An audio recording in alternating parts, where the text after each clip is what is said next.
On est triste, mais en même temps on est heureux. On est triste parce que c'est la dernière session qu'on anime ici.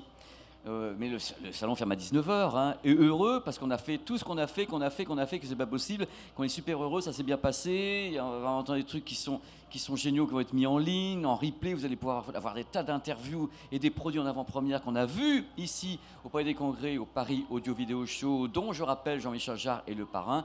Et on termine avec une grande marque que je ne connais pas très bien. Il faut quand même être réaliste sur ce point. Je connais beaucoup de marques dans ma vie, mais celle-là, pas trop. Donc c'est pour ça que je vais la découvrir avec vous. C'est une marque coréenne du Sud qui s'appelle LG. Bonjour, Jérémy. Bonjour Pépé. Comment ça va, Ça Jérémy? va très bien, ça va très très bien. Ben, je suis content de te recevoir parce que c'est toujours cool, parce que je sais qu'avec LG, il y a du produit. Il y a pas mal de choses parce qu'à l'année, vous balancez beaucoup de produits, c'est du délire. Totalement. Et justement, tu vas me parler un petit peu de plusieurs nouveautés qui sont ici. Je pense qu'il y a du lifestyle. Et on terminera, si mon prompteur est vrai, prompteur que je n'ai pas d'ailleurs, en parlant du flex. Alors raconte-moi un petit peu la life de LG, parce que Life is Good, je l'ai fait, c'est pour moi. Ça marche C'est très plus bien, simple, c'est bien. hein. Tu as slogan, tu as C'est pour slogan. moi. Donc comme tu disais, en 2022, sur la fin de l'année, on lance beaucoup de choses, et notamment cette gamme Lifestyle, qui est en fait, on a fait beaucoup d'études, on a vu un peu nos consommateurs, comment les consommateurs sont allés avec ce qui s'est passé sur le Covid, avec le confinement, avec être chez soi, vouloir avoir des objets high-tech, et notamment un téléviseur qui est potentiellement en adéquation avec son design d'intérieur. Et donc c'est totalement l'ADN, et c'est pourquoi on a lancé la gamme Lifestyle cette année, en 2022. Et du coup, dans cette série qui s'appelle LG Objet Collection, il y a 2 téléviseurs, dont notamment un téléviseur qui s'appelle le Easel, qui veut dire chevalet en anglais. Et le but, c'est d'avoir un peu un télé comme une toile que tu poses sur un chevalet qui est incliné. Donc c'est vraiment l'ADN du produit, avoir un téléviseur qui est un objet d'art totalement, 65 pouces OLED, avec ce qu'on fait de mieux en termes de processeur, en termes de traitement d'image, de luminosité, etc. Et le but, c'est d'avoir un produit un peu comme un cadre, avec une façade où il y a toute la partie audio de 80 watts qui va monter et descendre, tout simplement, qui va coulisser. Et alors le but, c'est quoi? Le but, c'est d'avoir, quand on éteint son téléviseur, on ne veut plus forcément avoir juste un écran, on veut aussi avoir un objet d'art et avoir quelque chose qui va au-delà d'un simple télé. Donc du coup, cette façade va monter et va cacher une partie de l'écran, et on va pouvoir juste avoir l'heure, avoir Comme le des rollable, peintures, etc. Ouais, votre c'est la enroulable, même chose. il allait là, il s'arrêtait, l'enroulable qui coûte pas très cher, et qui monte et qui descend, et vous pouvez laisser les news, la météo en l'air, Exactement. et enfin, en haut. Exactement, c'est ce qu'on appelle le mode en ligne, et le but, voilà, c'est Voilà. d'avoir au-delà d'un simple écran, c'est de le cacher en partie, et d'avoir tout simplement aussi un produit qui est design, qui est fait en tissu de qualité avec la marque en collaboration avec Vadrat. Et le but, c'est d'avoir un objet vraiment design qui se fond dans notre intérieur et d'aller au-delà et de montrer un peu ce que peut faire le futur du téléviseur aujourd'hui. Et ce qui est intéressant, c'est des produits que moi j'ai vus à l'IFA de Berlin. Mm. Je n'étais pas certain, alors là je vais être transparent comme toujours, je n'étais pas certain qu'ils arrivaient en France, je ne sais pas pourquoi, je trouvais que c'était un truc qui était un essai d'art, mais je me suis pas dit est-ce qu'il va arriver en France ce produit, donc ils arrivent. Totalement. Réellement, Ils sont j'ai vu arrivés. le produit avec le tissu qui monte, qui descend, c'est assez surprenant parce que c'est l'opération camouflage de luxe quelque part. Et j'ai vu le modèle chevalet. On va pas se mentir aussi, moi je vais dire un truc, tu pourras pas répondre, j'en suis confus. Moi j'ai pensé en voyant le chevalet à Samsung The Frame. C'est normal que j'y pense à ce produit parce que The Frame avait en effet un produit où mettait justement l'œuvre d'art, le téléviseur devient une œuvre d'art. C'est quelque chose qui est commun, mais par contre le côté avec le tissu qui remonte, ça c'est très fort, c'est vachement bien fait et c'est d'une élégance rare. Oui, ça fait son effet waouh, et c'est toujours assez impressionnant de le voir et de se dire, voilà, on peut cacher une partie de l'écran et avoir un objet d'art parfaitement intégré. Là, on est sur quelque chose, tu me dis, c'est une partie de l'avenir, certes, c'est une partie de l'avenir du téléviseur, l'intégration, mais c'est quelque chose de particulier quand même. C'est-à-dire que il faut que ça corresponde à une envie du consommateur, un intérieur, Totalement. et certaines personnes adorent avoir leur LG G2 plaqué au mur parce qu'il est fait pour ça, ou bien un C1 ou C2 sur le pied parce que les pieds sont de plus en plus design chez les fabricants. Il y a l'opération camouflage ou bien je le montre, quoi. Tu vois, c'est deux choses différentes. C'est ça, on s'adresse à une typologie de consommateur assez précise quand même, qui est très aficionados du design, de l'art. Voilà, on va vraiment mettre en avant ce produit dans tout un setup un peu en mode art, en mode galerie, etc. Donc des gens qui ont vraiment cet attrait fort pour le design, pour l'intérieur, et le produit match parfaitement avec ça. Ça, j'entends. J'ai vu les produits. Moi, ce qui m'inquiète quand je vois le tissu, enfin la toile remontée, enfin le bloc, c'est que c'est des produits qui sont très design, très beaux. J'en ai vu un avec une façade arrière qui était aimantée. Tu l'enlèves et tu peux mettre la connectique. Donc c'est celui qui est un chevalet. Ça, c'est le posé. Le posé. Ouais. Donc moi, ce qui m'inquiète, c'est les tarifs, parce que je me doute que quelque part, vu l'association que vous avez faite avec cette entité, plus le design du produit, c'est pas léger. On est sur 6 000 euros sur le Hazel. Donc ensuite, c'est ce qu'on fait de mieux en 65 pouces en OLED, et il y a toute la partie design et la motorisation. Jérémy, tous les gens qui sont passés ici, qui m'ont lancé un tarif de ouf, à chaque fois c'était de toute façon, on est sur ce qu'on fait de mieux. Mais non, mais tu sais, il n'y a plus d'arguments. Non, c'est ce qu'on fait de mieux, quoi. Tout à l'heure, on a fait des platines qui coûtaient une blinde et tout. C'est vrai que c'est beau. Mais encore une fois, moi, ce qui m'intéresse sur un produit à 6 000 euros, la cible, elle est où pour vous, en tant que LG, qui vendez des produits à partir de 1 300 euros en OLED, en 42 pouces? Bah, la cible, elle est précise, hein. C'est des épicuriens avertis qui veulent s'intégrer, utiliser ce qui se fait de mieux, mais surtout avoir un produit qui se détache des autres produits.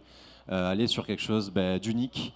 Donc c'est des gens qui ont cet attrait pour les objets d'art, et du coup qui veulent avoir un téléviseur qui est en adéquation avec ça. Ouais, c'est vraiment l'objet d'art. Alors tu m'as dit qu'il y a deux produits, il y a le chevalet et il y a l'autre. Donc c'est ça, il y a posé.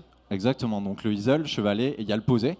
Donc du coup, qui est un produit plus accessible et qui fait partie de cette même gamme objet collection, et qui là est, comme son nom l'indique, un téléviseur qu'on pose chez soi, qui est sur pied, qui est en 42 pouces, 48 pouces et 55 pouces, et qui a vraiment l'attrait de pouvoir diviser sa pièce en deux. Alors pourquoi? Parce qu'on a évidemment la partie écran sur l'avant avec de l'OLED, et sur l'arrière, en fait, on va avoir tout en arrière qui est homogénéisé avec du tissu, et surtout, on va pouvoir poser des livres. L'arrière est aussi aimanté, mettre des cartes postales, etc. Donc le but, pourquoi scinder sa pièce?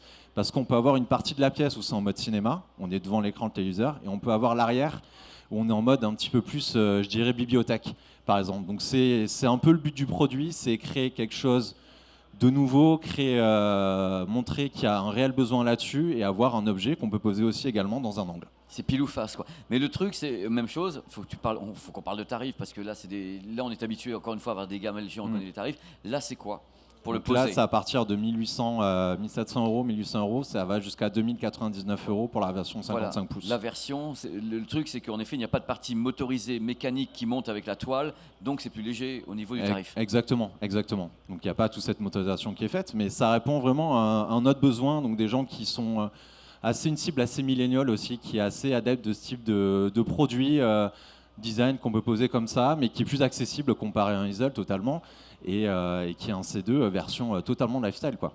D'accord, en parlant de C2, en parlant de C1, en parlant des téléviseurs OLED, donc c'est votre spécialité, et la marque LG, il y a quand même un produit dont on parle beaucoup, et sur lequel on va venir un petit peu beaucoup maintenant, c'est votre Flex. Le LG Flex, qu'on n'a malheureusement pas là, parce qu'il est à la Paris Games Week. Le produit, avant de se retrouver, parce que ça ne s'occupe pour personne, Jérémy qui est ici va se retrouver à mes côtés dans Popcorn, donc mardi soir avec le Flex, qui sera donc revenu de la Paris Games Week. Exactement. Il faut que tu expliques aux gens ce qu'est le Flex. Alors le Flex, ça, c'est un produit unique, c'est le premier téléviseur flexible au monde. Donc flexible, on a réussi à faire une prouesse assez dingue là-dessus. Le but, c'était de créer un produit hybride. Il y a des gens aujourd'hui qui veulent regarder évidemment du cinéma, qui sont cinéphiles, regarder du contenu comme ça sur du 42 pouces OLED. Donc le Flex est un 42 pouces, donc en mode plat, évidemment. Donc on ne va pas regarder du cinéma sur un écran incurvé. Et donc le but, au-delà, c'était de correspondre aussi à une cible qui était gamer. Aujourd'hui, les gamers, l'écran incurvé, c'est quelque chose d'évident. C'est quelque chose vraiment qui accentue l'immersion en gaming, que ce soit sur des jeux de course, que ce soit sur des jeux de tir, des FPS, etc. Donc le but était de créer un produit hybride qu'on peut avoir soit sur un bureau ou soit dans son salon, et qui est plat quand on regarde un contenu cinéma, et ensuite on appuie tout simplement sur un bouton et le télé va s'incurver. Tout simplement, en quelques secondes, va s'incurver pour pouvoir être idéal en situation de gaming. Alors vraiment, ce qui est fou avec ce produit, c'est qu'on n'est pas simplement du 0 à 100, donc du plat à 100% incurvé. On peut personnaliser le taux d'incurvé du produit. On peut se dire, je l'incurve jusqu'à 50%, 60%, 65%, etc. Certaines personnes peuvent ne pas vouloir l'incurver totalement, par exemple. Donc il y a ça, on peut paramétrer des profils pour avoir un taux d'incurvé qui est différent. Donc c'est assez dingue et il y a ce qu'on se fait de mieux en gaming, il y a aussi en cinéma sur le télé. Sachant qu'à la base, c'est une dalle C2. Donc c'est une dalle rapide, c'est un Totalement. C2 qui en effet est hybride, c'est-à-dire en effet il est comme ça, ou il part en incurvation avec une télécommande. Alors moi ce qui m'ennuyait, parce qu'on parle des choses, quand j'ai vu le produit, parce que je l'ai vu à Berlin également, comme j'ai vu le modèle Leica dont on parlait tout à l'heure, c'est que la diagonale est limitée, c'est-à-dire que c'est uniquement 42 pouces, ça sans signification parce que pour le gaming, après tout 42 pouces c'est déjà un grand monitor, mais pour le Totalement. cinéma c'est peut-être un peu juste, ça n'existe au 42. C'est juste pouces. au 42 pour l'instant. C'est En- lancé juste pour le 42. En 42, le produit, à ma connaissance, n'est pas disponible encore à ce jour. Il est en précommande et là il arrive mi-novembre. Alors, Là, je il faut mi-novembre. savoir que le prix d'un C2 en 42 pouces, c'est à peu près 1300 euros. Ouais, 1200 € à peu près. Et là, on monte l'addition à... 3000 €. Voilà. C'est simple au double plus, mais je m'y attendais. Qu'on soit clair, je m'y attendais. C'est cher, mais je m'y attendais. Ouais, il y a toute la technologie derrière et ensuite il y a d'autres choses qui ont été créées aussi spécialement pour le flex. On peut le monter, Ah, le ça, j'ai descendre. vu. Ah oui, j'ai vu. On peut l'incliner de plus ou moins 5 degrés C'est en ça, arrière, 10 monter, degrés en danser, avant. incliner, ouais. Et il y a d'autres fonctionnalités qui sont dans l'optimiseur de jeu. Une qui permet aussi de paramétrer instantanément le format de l'image. Certains joueurs préféraient un 42 pouces, c'est quand même assez grand. Certains, pour des jeux de tir, peuvent vouloir jouer par exemple en 32 pouces, en 27 Ouais, pouces. en 32, ouais. Exactement. Et dans l'optimiseur, on appuie directement sur le bouton, on passe en 32 pouces, on passe en 27 pouces et ensuite on repasse à 100% en 42 pouces. Donc il y a aussi des fonctionnalités qui ont été créées spécifiquement pour ce produit et qui justifient aussi le prix et la cible et surtout l'innovation technologique du produit. Mais le truc qui est ouf avec ce produit, c'est qu'à ma connaissance, dans l'industrie, à ce jour, vous êtes les seuls à lancer ça. Le produit existait déjà, tu sais très bien. Moi, j'avais été chez LG Display il y a 3 ans. Ils montraient, c'était la Korean Airlines qui proposait en classe premium ou business avec l'incurvation, donc avec LG Display. Mais c'est la première fois pour le public qu'une dalle OLED de cette taille-là est, entre guillemets, le mot est horrible, incurvable. À Et volonté. surtout via un bouton, exactement. Il y a un bouton unique. Automatiquement. Donc Ouais. c'est ça la force du Donc, produit. Là maintenant, je te tiens, tu es chez LG, tu sais plein de trucs, dans peu de temps c'est Las Vegas, je veux dire une chose, moi il y a un truc qui me surprend, c'est qu'on est à peu de temps de Las Vegas, et je n'ai absolument reçu, tiens-toi bien, aucun dossier de presse. Il n'y a pas d'informations, on ne sait pas, en général on reçoit les dossiers de presse pour Las Vegas à partir de la fin du mois d'octobre, et pour le moment on est un peu dans le vide. Est-ce que toi, il y a des trucs que tu peux me dire, tu vas me répondre, sur ce qui pourrait être présent à Las Vegas dans un univers où le téléviseur a un peu de mal à progresser? Je t'avoue, sur la visite de Las Vegas pour l'instant, j'ai pas énormément d'informations, c'est en train d'être construit. Donc j'ai pas de choses Si moi je te concrètes dis à des te trucs, partager. par exemple, si je te dis, il y a des téléviseurs qui sortent avec des dalles 144 Hz, des trucs comme ça, on en voit de plus en plus. Est-ce que c'est un truc que tu as entendu dans les couloirs, ou est-ce que pour le moment LG, bon nous c'est 120 Hz, c'est parfait, c'est génial. Après, ce qui sera certain, c'est comme tu sais, sur l'OLED, il y a la bataille de la luminosité. Donc Ouais. il y a des choses qui seront présentées évidemment dans ce sens, on va aller toujours plus loin dans la luminosité. Et ensuite, c'est l'univers design, tu auras aussi les produits lifestyle et tu as le côté gaming qui va continuer d'être évidemment travaillé. Vraiment, nos piliers, c'est le design, le gaming, le cinéma. Donc tu auras toujours ces piliers-là au CES où tu auras des nouveautés qui vont être lancées. Mais je t'avoue que j'ai pas Non, mais d'autres infos à te c'était une partager. simple question, j'avais de la chance Mais de c'est t'avoir ça, c'est ici, cet ADN-là. et que les marques gardent un flou actuellement sur le CES, alors que justement ça me dérange un peu parce qu'en général c'est des indicateurs de ce qui va se passer sur place, et quand le CES n'active pas très vite ses réseaux et n'active pas très vite, on ne sait pas ce qui va se passer. Une grosse surprise, en fin de compte, toutes marques confondues, hein. On a Totalement. du mal à voir comme ça une visibilité. Bon, je ne suis pas une pitié, mais quand même globalement j'arrive à cerner. Il y a quand même des trucs, les concurrents bougent beaucoup, vous bougez beaucoup, dans les grandes tailles pour le moment vous êtes à 85 maximum en OLED. Totalement. Et on parle un peu du LCD, ou vous êtes plus en retrait sur le LCD et vous toujours montez l'OLED. Vous êtes arrivé à quel type de production de l'OLED? Vous êtes toujours en rupture, ou vous arrivez vraiment à produire l'OLED? Non, on arrive En à ta- produire. C'est vrai qu'on parle beaucoup d'OLED chez LG parce qu'on est pionnier là-dessus. On a vraiment LG Display. démocratisé la techno. Et comme tu dis, on a des gammes aussi LCD avec le QNET qu'on a lancé, qui est le LCD Premium qu'on a lancé depuis 2 ans. Donc on travaille aussi évidemment sur la partie LCD qui répond à notre besoin aussi consommateur, sur de la grande taille, sur des produits extrêmement punchy en termes de luminosité. Des gens qui ont des grandes baies vitrées, etc., qui veulent quelque chose d'extrêmement punchy, qui ne cherchent pas forcément l'immersion pure de l'OLED, le noir pur. Donc on a aussi des gammes qui répondent totalement à ce besoin. Et le but, c'est de s'adresser au maximum de consommateurs et avoir un produit qui est fait pour eux. C'est génial. Bah écoute, dans tous les cas, moi je suis très heureux parce que le Flex, j'ai eu la chance de le voir fonctionner. Parce que là, le truc, c'est que j'aurais vraiment aimé pour les gens qui sont sur ce salon qu'on puisse l'avoir ici. Mais comme On en il est a en effet la très, Paris très Games peu. Week, et en plus il fait un carton parce que vu où il est placé, tu as les gens qui passent, il y a toutes les émissions télé qui se font sur place. Ça correspond à la cible, donc, Il est pile poil à l'endroit où il doit être Il également, est bien. sachant qu'ici vous avez un stand avec d'autres produits, vous avez du G, vous avez de la barre de son. Aussi, on a de la barre de son et on a les produits lifestyle, on a du Lifestyle. 42C2, si on veut Voilà. voir en petite taille l'OLED. Puis j'en profite, ce matin j'ai mis en ligne la barre de son LG S95QR en test sur la chaîne. Et je dis ce que j'en pense, je la compare avec les autres. Voilà, c'est online. Mais c'est vrai que globalement, ça pousse de tous les côtés. Vous rajoutez des trucs techniquement, même la barre de son, vous rajoutez un haut-parleur d'élévation en centre, vous faites du flex. Chez vos confrères, il y a des trucs qui bougent beaucoup. On essaye de se démener pour créer justement toujours cette envie chez le consommateur, sachant que c'est un marché difficile en ce moment. Exactement, on essaie de créer de l'innovation et comme tu dis, c'est un marché aussi difficile. Donc c'est important de montrer qu'on innove, qu'on cherche de nouveaux besoins et aussi qu'on répond aux besoins des consos, hein, que ce soit sur le design, sur le gaming, etc. C'est un marché qui a toujours été innovant, mais qui l'est aujourd'hui encore plus. Et même dans l'année, voilà, les produits lifestyle qu'on lance en fin d'année, etc. C'est tombé Donc, sans crier gare. Moi, je les ai vus à Berlin, je ne savais pas que ça allait arriver. Non, Moi, j'étais là, totalement. qu'est-ce qui se passe Totalement.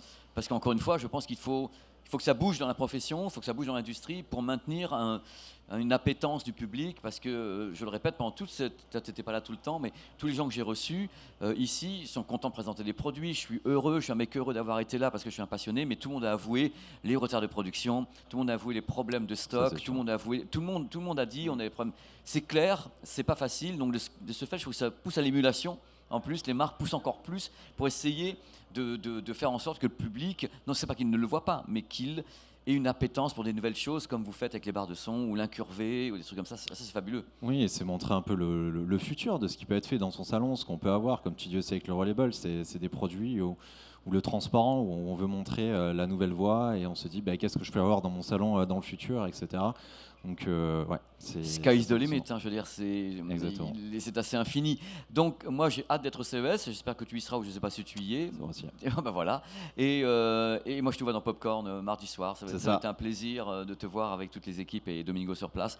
Merci, Jérémy. Merci à toi. C'était un plaisir. On peut applaudir Jérémy. C'est top. Il est en plein dedans. Il est heureux. Tu as ton fan club. Et le fan club, c'est LG. Les mecs, déjà, mais c'est pas possible. Merci parce que c'était mon dernier invité. Merci. Donc, je suis au bord des larmes. Puis en même temps, je suis content d'avoir réussi à faire tout ça. Alors, une dernière, c'est très important, parce que ça n'existe pas s'il n'y a pas des équipes. Il y a des équipes, il y a une production, il y a une pré-production, il y a des gens qui sont online. Il faut vraiment les applaudir parce qu'on ne peut rien faire, rien faire. Nous, les hommes de la lumière, on ne fait rien sans les hommes de l'ombre. Et c'est très important. Il y a des gens qui sont en train de me filmer, il y a des caméras, il y a des gens qui sont au son, qui sont vraiment pour la modération. Et ces gens, je les remercie du fond du cœur parce qu'on ne peut pas, en tant que journaliste, ne pas être soutenu parce qu'on n'est rien. Voilà. Et donc, je les remercie à nouveau. Et dans quelques instants, on va voir quelqu'un ici, enfin des personnes qui vont faire, je crois, c'est du hip-hop.